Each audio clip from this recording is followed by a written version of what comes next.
Alright, welcome back. So in the first part of this series, we looked at how to install ESLint in Node.js, and we demonstrated a very simple use case of how ESLint catches stylistic errors, such as semicolon or no semicolon.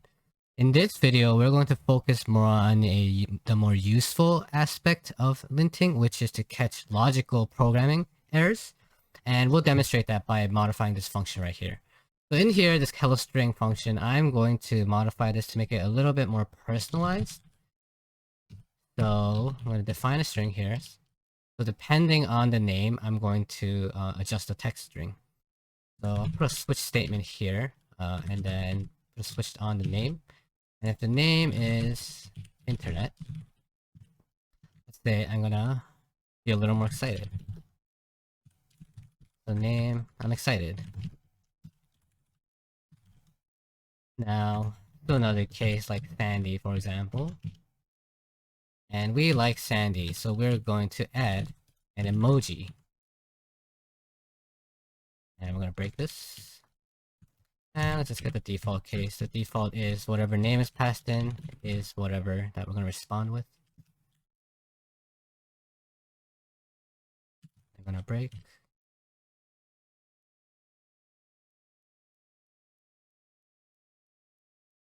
So there we have a very simple use case. Why is that error? Oh, there we go.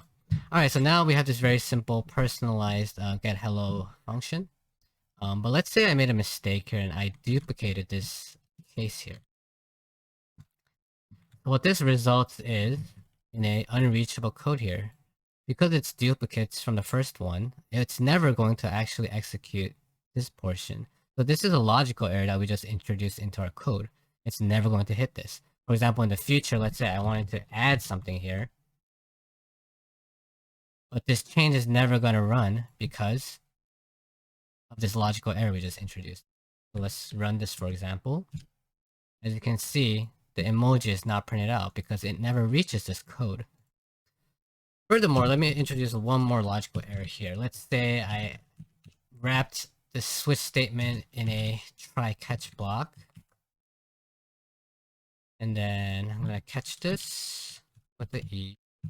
And then let's just say throw E.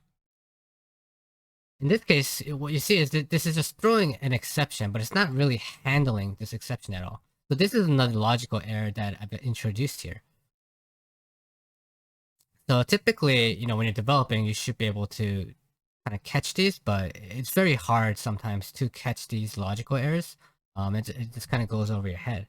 So what ESLint, and this is where ESLint actually comes to the rescue. For example, when I run ESLint on this,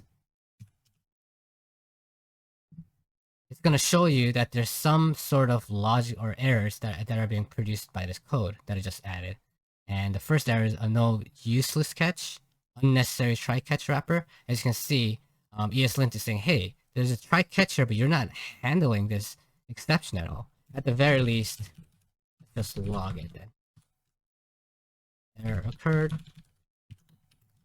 And that is a very simple handling of this exception right here. So you run this again.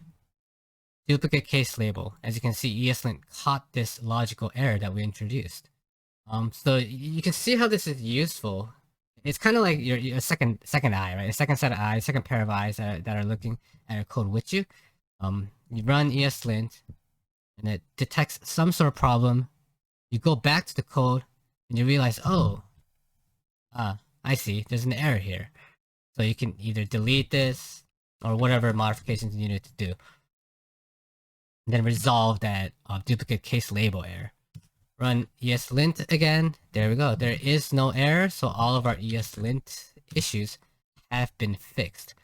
So as you can see, ESLint is very useful in double checking your work essentially. It's not going to catch all logical errors.